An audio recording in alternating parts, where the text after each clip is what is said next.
Imagine you get a raise this year, 10%. Your boss shook your hand. You felt good. But when you went to buy groceries, your card felt lighter. When you paid rent, it hurt more than last month. When you checked your savings, somehow you felt behind. You did not imagine it, you actually got poorer despite the raise. And the thing that did it to you has been running in the background your entire life. Silent, invisible, and almost perfectly misunderstood. It's called inflation. And if you don't understand how it actually works, you will spend your entire life working harder, earning more, and somehow never getting ahead. What inflation actually is, most people get this wrong. Here's what most people think inflation is. Prices go up, things cost more. Simple. But that's like saying fire is the thing that makes things hot. Technically true, completely useless. The real definition of inflation is this. Inflation is the decline in the purchasing power of money. It's not that things are getting more expensive. It's that your money is getting weaker. Think about that for a second. A 100 rupees note in your hand today and a 100 rupees note from 2005 are the same piece of paper. Same color, same ink, same government signature. But one of them could buy nearly 4 times as much as the other. The money did not change. What changed was what it meant. This is the first thing inflation teaches you. Money is not wealth.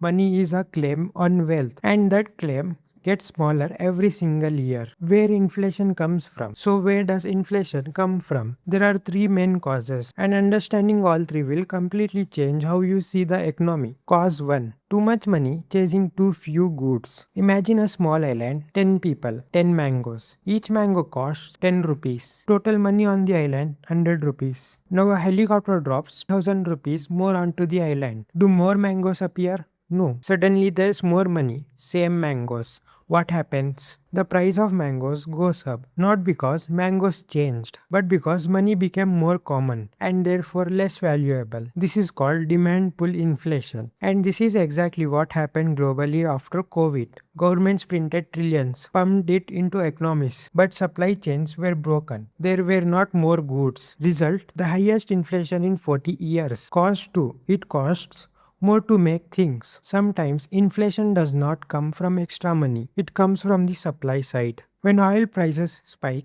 everything gets more expensive because oil powers trucks that deliver food. Oil heats factories that make products. Oil runs the machines. If it costs more to make something, the price rises even if nobody has more money to spend. This is called cost push inflation. This is why in 2022, when Russia invaded Ukraine, wheat prices spiked globally because Ukraine and Russia together supply 30% of the world's wheat. Cause 3. What people expect to happen. This one is the most fascinating and the most psychological. If workers believe inflation will be 8% next year, they will demand 8% salary increases today. If businesses believe their costs will rise, they will raise prices today to protect their margins. And then, because everyone acted on their belief, inflation actually becomes 8%. It becomes a self-fulfilling prophecy. Economists call this expectations-driven inflation. And it's why central banks obsess over language. Why every word a Federal Reserve chairman says can move markets. Because inflation is not just economy, it's deeply, deeply psychological. The invisible tax. Here's where it gets personal. Most people think taxes are taken from their paycheck, and they are. But there's another tax, one that no government will admit to, one that requires no law to pass, one that happens whether you vote for it or not. It's inflation. Here's how it works. Let's say you save 1 lakh rupees in cash under your mattress. No interest, no investment. India's average inflation over the last decade has been roughly 6% per year. After just 10 years, that 1 lakh rupees only buys what 55,000 rupees would buy today. You lost nearly half your purchasing power without spending a single rupee, without making a single bad decision. You just held cash. This is why economists call inflation a hidden tax on savers. The government borrows money to fund its programs. That money supply expands. Inflation rises. Your savings quietly erode. And you never get a bill, never signed anything. You just woke up one day and wondered why your money did not go as far as it used to. Why your salary is a trap. Now let's talk about the rise you got. Here's a concept almost nobody teaches. Real wages versus nominal wages. Your nominal wage is the number on your paycheck, the rupees, the digits. Your real wage is what those rupees actually buy.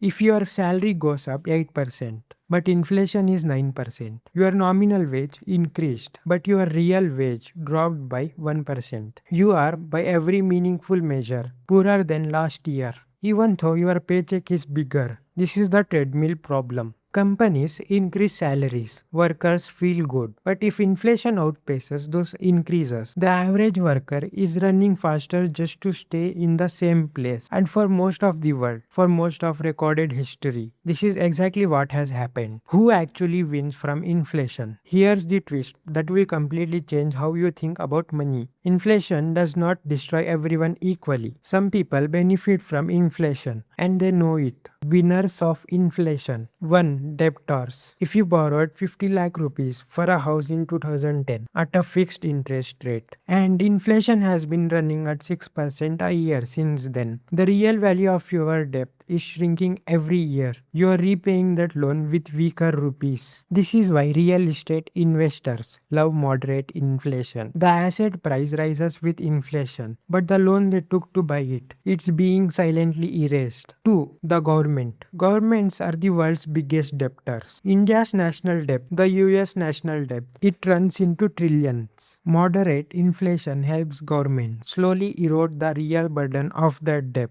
They inflate their way out of it quietly while you hold cash and watch it shrink. 3.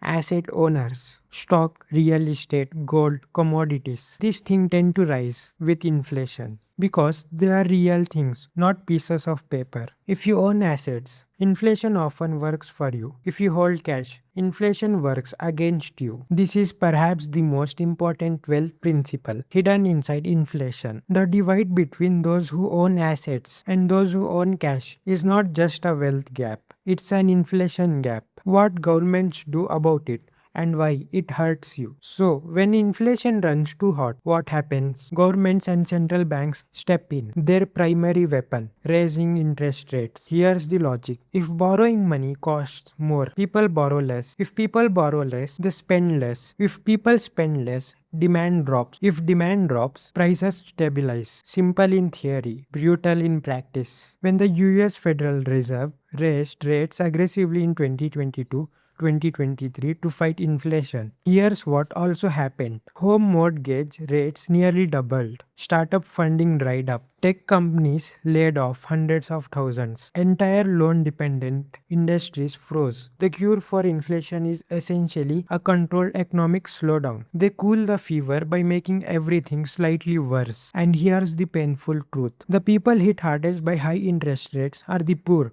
and middle class, the ones who depend on loans for homes, education, and business. The wealthy, who already own assets, they largely sit it out. How to protect yourself? So, if inflation is this constant, invisible force, what do you actually do? Here's what financially literate have always known. Rule 1. Never hold large amounts of idle cash. Cash is the single asset most destroyed by inflation. A savings account returning 3% in a 6% inflation environment is a loss disguised as savings. Your emergency fund in cash is necessary. Large idle savings in cash, that's a slow bleed. Rule 2. Own things, don't just hold paper. Equity in businesses through stocks historically beats inflation over long periods. Real estate appreciates. Gold stores value across centuries. The pattern is consistent. Real assets protect you from the erosion of paper currency. Rule 3. Increase your earning power faster than inflation. Your most inflation-proof asset is not gold. It's not property. It's your skill set. Skills compound. A developer who learns AI tools is not just more productive. They price themselves out of the inflation problem entirely. A professional who becomes genuinely rare in their field can set their own rates. Inflation tells you the price of everything else is rising. The answer is to make yourself rise faster. Rule 4. Understand depth intelligently. Good depth, fixed rate, used to acquire appreciating assets, can actually be an inflation hedge. Bad depth, high interest, used to buy depreciating goods, is inflation on steroids. The difference between the wealthy And the struggling is often not just how much they earn, it's how intelligently they use depth in an inflationary world. Now, here's the real lesson. So let's go back to where we started. You get a raise, you felt good, and somehow you still felt behind. Now you know why. Because inflation is not just an economic statistic, it's a law of the financial universe. Money left alone decays, savings untouched erode, time without assets works against you. But here's the thing about understanding a hidden force. Once you can see it, it loses much of its power over you. The people who get ahead financially are almost never the ones who earn the most. They are the ones who understood the rules of the game. Everyone else was playing blind. Inflation is one of those rules, and know you know it.